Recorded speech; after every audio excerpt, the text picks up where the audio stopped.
માનનીય કમિશનર સાહેબના માર્ગદર્શન હેઠળ 1 વીક 1 રોડ અંતર્ગત આપણે દબાણની કાર્યવાહી ગયા બુધવારથી ચાલુ કરેલી હતી. દર બુધવારે આ દબાણની કામગીરી દૂર કરવાની કામગીરી કરવામાં આવશે. અત્યારે અમે 28 કિલોમીટરના જે મુખ્ય રસ્તાઓ નક્કી કરેલા છે એ રોડ ઉપર દબાણ દૂર કરવાની કામગીરી કરી રહ્યા છે. ગયા અઠવાડિયે ઉમિયા સર્કલથી નવા બસ સ્ટેશન સુધીનો જે રોડ હતો ત્યાં દબાણ દૂર કરવાની કામગીરી કરેલી હતી. આજે આ નાની વાવડી રોડ ઉપર હનુમાનજીના મંદિરથી હાઈવે સુધીનો રોડ લીધેલો છે. એના પર જે કંઈ પણ નાના મોટા હંગામી દબાણો છે, પાકા દબાણો છે એ દૂર કરવામાં આવશે.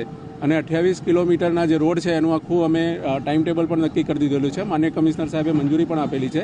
તો જે મહાનગરપાલિકા છે એની તમામ શાખાઓના અધિકારીઓને સાથે રાખી પોલીસ બંદોબસ્ત સાથે આ દબાણ દૂર કરવાની કામગીરી દર બુધવારે કરવામાં આવશે.